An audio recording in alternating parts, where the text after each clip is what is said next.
Tiga perkara imam dan makmum jangan tinggal masa solat tarawih. Yang nombor 3 tu paling rugi.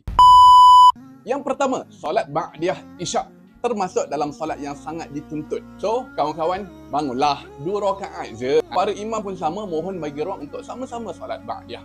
Saya yakin hampir semua tempat bagi ruang lah.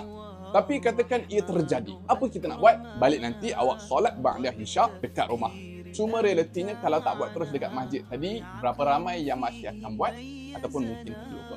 Yang kedua, doa iftitah. Doa iftitah ini digalakkan untuk mencapai kesempurnaan solat. Tapi panjanglah bro. Siapa kata mesti panjang? Doa iftitah sebenarnya banyak variasi. Baca je antara yang paling pendek, Allahu akbaru kabira, walhamdulillahi katsira, wa subhanallahi bukratan wa asila. Sampai situ je.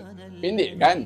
Hafalkan. Tambah lagi fadilatnya untuk lafaz ini, pintu-pintu langit dibuka kerana kalimat itu. Daripada riwayat Muslim. Takkan tergamak kita nak tinggal lagi dengan. Yang ketiga, selawat Ibrahimiyah ketika tahiyat akhir. Ini pun selalu kena tinggal. Mentang-mentang tak wajib, kita tak baca sebaik-baik selawat ni. Nak banding dengan lafaz selawat yang lain yang warid, selawat ini ialah yang terbaik. Apatah lagi nak dibandingkan dengan lafaz selawat yang bukan daripada Nabi. Contohnya selawat selang seli tarawih yang diamalkan di Nusantara. So, 3 perkara yang kita jangan tinggal dalam salat tarawih.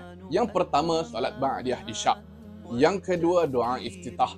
Yang ketiga, sebaik-baik selawat Ibrahimiyah. Untuk imam, tolong bagi ruang. Untuk makmum, amal selagi mana mampu. Tapi bro, kita ni nak cepat sikit lah. Tak beban jemaah dengan masa yang lama.